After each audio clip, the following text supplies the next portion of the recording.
এখন লিভারটা আসলে আমাদের পরিবেশতন্ত্রের একটা ইম্পর্টেন্ট অর্গান। ক্ষতি হওয়ার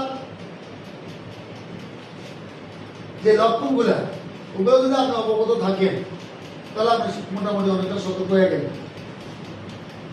তাই ক্ষতি হওয়ার লক্ষণের মধ্যে প্রথমে লিভারের যে লোকেশনটা আছে না, ওইখানে পেন করবে হালকা, আর যেটাকে অ্যাবডোমিনাল পেন বলা হয়, অ্যাবডোমিনাল ডিসকমফোর্ট অর্থাৎ হলো অস্বস্তি পাকস্থলী, ইভেন ফ্লাটুলেন্স, পেট ফাঁপা থাকতে পারে, bad test in the mouth, মুখে অরুচি আসতে পারে, ভমিটিং বা নসিয়া বমি হতে পারে। বুঝলেন বিষয়টা? লিভারের যদি এই লক্ষণগুলো যদি পান তাহলে আপনাকে একটু চিন্তা করতে বলতে মনে হয় এটা হয় পাকস্থলী প্রদাহ, নাহলে লিভারে।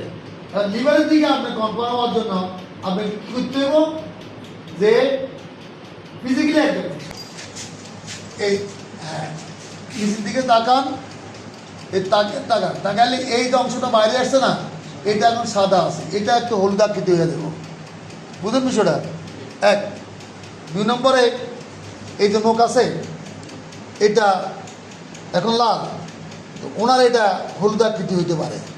3 নম্বরে এই যে হাতের তালু, এটা এখন লাল আছে কিন্তু এটা হলুদ হইতে পারে।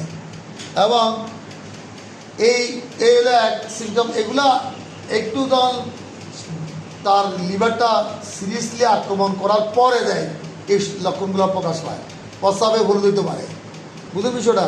খাওয়া দাওয়া রুচি থাকবে না, মুখে দুর্গন্ধ থাকবো, তারপরে বমি ভাব থাকবো, তারপরে লিভারের অংশে ব্যথা থাকবে। এই যদি সিমটমস হয় তাহলে আপনাকে চিন্তা করতে বলতে। আরেকটা বিষয় হলো যে আপনার যদি পায়ের গোয়ালিতে ফুলি যায়, এই লক্ষণগুলোর সাথে সাথে পেটে যদি পানি আসে তাহলে মনে করতে হবে এটা অনেক এবং মারাত্মক পর্যায়ে পৌঁছে গেছে। অতএব আপনাকে জরুরি ভিত্তিক একদম লিভার বিশেষজ্ঞ ডাক্তারকে দেখাইতে হবে। জরুরি ভিত্তিক আপনাকে অ্যাডভান্স সিরাম বিলিরুবিন টেস্ট করতে হবে, এসজিবিটি টেস্ট করতে হবে, প্রয়োজনে আলট্রা করতে হবে। ঠিক আছে তো? লয়লাডমিন বা ওলাডমিন যদি ডাক্তার দেয়, গায়ে দেয়, আপনাকে আলট্রা করতে হবে জরুরি ভিত্তিক। করার পরে বিশেষজ্ঞ ডাক্তার পরামর্শ নিতে হবে। বুঝতে পারছেন? আপনার এই মূল্যবান অর্গানটা হারাই যাবে।